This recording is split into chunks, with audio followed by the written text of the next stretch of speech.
past several years, the fiery speeches of Malcolm X on behalf of the black Muslim movement have made headlines again and again. But Malcolm X startled the whole world last October when from Mecca itself he renounced black racism and denounced his former leader, Elijah Muhammad, as a religious faker. Tonight we present the dynamic and controversial Negro leader himself, Malcolm X.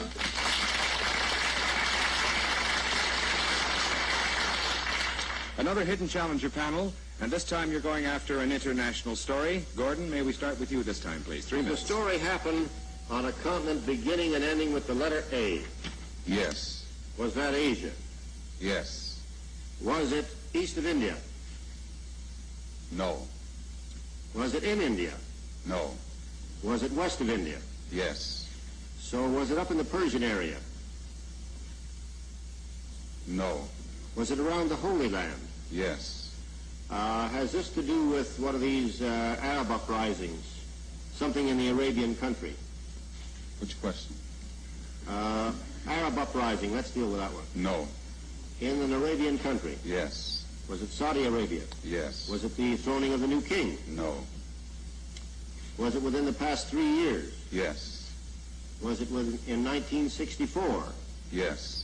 Well, there was a new king there. One abdicated. There was an airplane crash with a lot of diamonds spread around in the sands. They discovered a little more oil. They bought 17 more Rolls Royces, and they married 406 more wives. Any of those stories? No. Pass to Betty. Thanks a lot. I think you covered them all. All right, is this a happy story? Yes. Is there any record or achievement involved? I don't know. Is there any money involved? No. Are you the central figure of the story? Yes. Are you a political figure? No.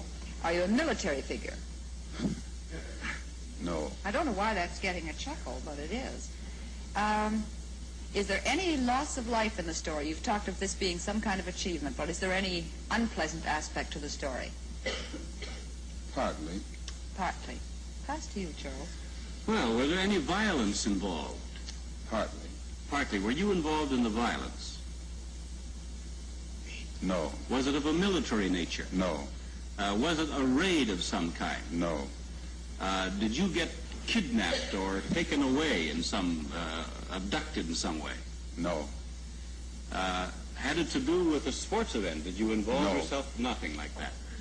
Well, you're giving us trouble here. Was there some exploration involved? Somewhat.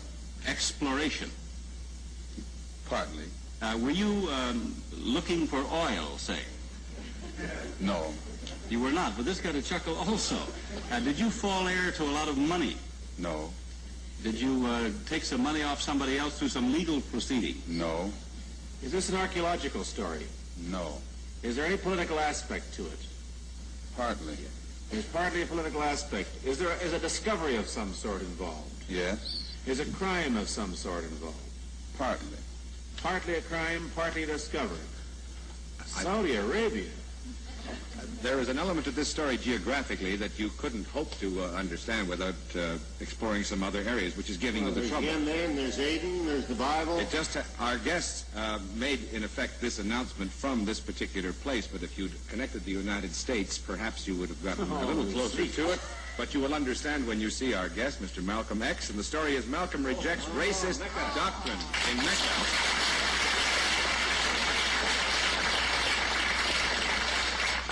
There was no way of getting you back on the track without giving it away. We knew the story would give you trouble, and it did, and we want to talk with our guest in just a moment. We'll do that, but first this message from the makers of Du Maurier cigarettes. In sharp contrast to the goal of integration sought by such civil rights leaders as Dr. Martin Luther King, has been the goal of black nationalism espoused by the black Muslim movement in America. In recent years, growing crowds have listened to the argument that the Negro in America can never find justice in a society dominated by whites. Leader absolute of the black Muslims is Elijah Muhammad, the messenger of Allah. He has led and spoken for the movement since its early days, some 30 years ago. But in the last few years, the most dynamic and prominent black Muslim spokesman has been Malcolm X. A year ago, a rift developed between Elijah Muhammad and Malcolm X, and the fiery Malcolm X quit Elijah's movement.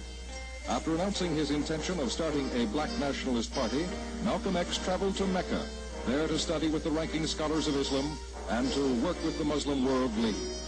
In October, in 2 letters from Saudi Arabia, Malcolm X rejected the philosophy of black racism and called Elijah Muhammad a religious faker.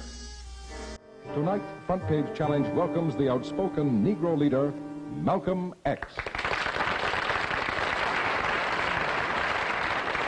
Sir, what's the real reason why you two men split? Is it merely ideological, or is it personality? What else? Probably personality. It was not the statement that originally was given by the movement when we split.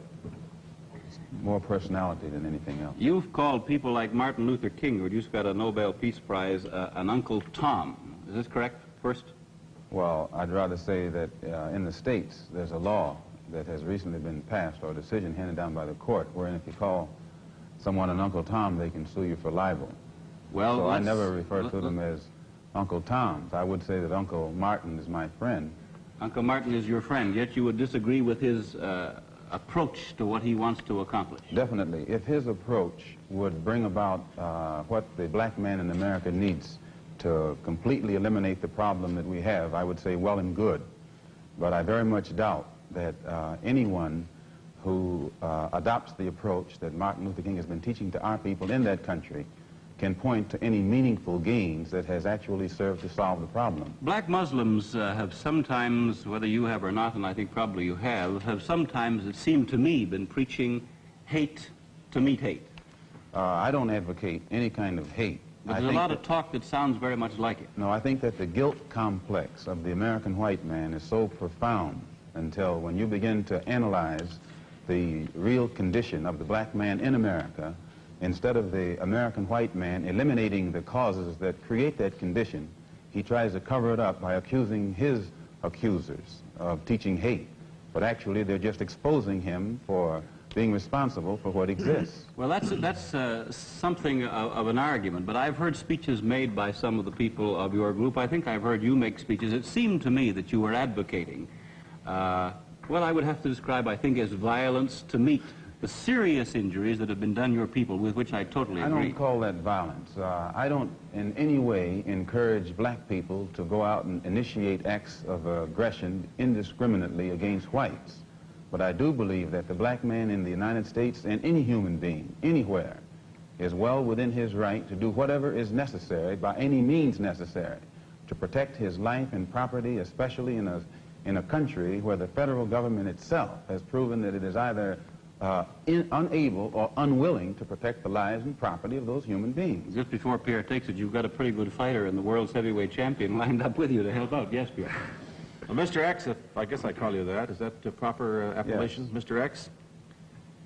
I'm wondering if you still believe, as I think you certainly did at the time you were allied to the black Muslim movement, in a segregated black nation in North America. I don't believe in any form of segregation or any form of racism.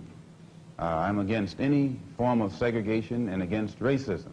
Is it, am I right in saying that the black Muslim movement, which you have left, did believe in that? Well, Elijah Muhammad taught his followers that the only solution was a separate state for black people. And as long as I thought he genuinely believed that himself, I believed in him and believed in his solution. But when I began to doubt that he himself believed that that was feasible, and I saw no kind of action designed to bring it into existence or bring it about, then I turned in a different direction. Are you still a Muslim yourself? Oh, yes. I'm a Muslim. I believe in the religion of Islam, which believes in brotherhood, complete brotherhood of all people. But at the same time that I believe in this brotherhood, I don't believe in forcing my desire for brotherhood upon those who aren't willing to accept it. Of course, I think the Christians would say that they also believed in brotherhood. What did you say to that? I'd say they believe in it, but don't practice it. Well, that'd be a pretty good answer. Sir, when the muezzin goes up in the minaret twice a day, he cries to the world, there is but one God, and he is Allah.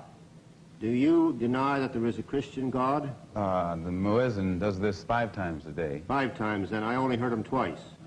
Well, you were fortunate to hear him twice. But he does this 5 times a day, and the same God that he says, that he expresses the existence of, is the God that the Christians profess to believe in themselves, and the God that the Jews believe in. One God, the creator of the universe. The Muslims believe in the God that created the universe, and I think the Christians do, and the Jews do. Now, as long as all of them are talking about the Creator, the Jews may call him Jehovah, and Christians may have another name for him. Those who are Arabic-speaking refer to him as Allah. Well, we believe in the same God. Now, as the Muslim religion advances in the United States, are you modernizing it or sticking with the old faiths? For example, the complete segregation of the sexes. I think that everything today on this earth is being modernized. Religious principles and practices, as well as political and other things. Now, when you went to Mecca, this is a very sacred and forbidden city. I tried to get to Mecca myself and certainly didn't make it, not being a Muslim. But how would they accept you as one? You're an American. There are few American Muslims. This is true, and by being an American and not having not being able to speak the Arabic language, I did strike a snag, a very serious snag, but I was fortunate to have been pretty well known by the officials in Arabia, and they knew too that I had accepted Orthodox Islam. It had been highly publicized in the paper, and I became a guest of the state. I was a guest of Prince Faisal, the present King Faisal, and they made it possible for me to go before the committee, Hajj committee or Hajj court, who examines you and asks you questions about your belief, and if you pass it, then you are okay to go to Mecca. But it's you would true. have to have a translator then. I had one. Then realizing that our problem in America, that we are black Americans, and we have a problem that goes beyond religion, we formed a group known as the Organization of Afro-American Unity. And the objective of this organization, it's non-religious, number one. Any Negro can belong to it. And the objective of that organization is to bring about a condition that will guarantee respect and recognition of the 22 million black Americans as human beings. We feel that the problem, number one, of the black man in America is beyond America's ability to solve. It's a human problem, not an American problem or a Negro problem. And as a human problem or a world problem, we feel that it should be taken out of the jurisdiction of the United States government and the United States courts and taken into the United Nations in the same manner that the problems of the black man in South Africa, Angola, and other parts of the world, and even the way they're trying to bring the problems of the Jews in Russia into the United Nations because of violation of human rights. We believe that our problem is one not of violation of civil rights, but a violation of human rights. Not only are we denied the right to be a citizen in the United States, we're denied the right to be a human being. Mr. X, may I thank you very much for coming on our program and perhaps clearing away some of the cobwebs of misconception that some of us might have had about your belief. And I think you're a very sincere man, and it takes a lot of courage to admit a former belief is wrong, and we congratulate you for that and the service you performed tonight in giving us your views. Thank you so much, Mr. Thank you.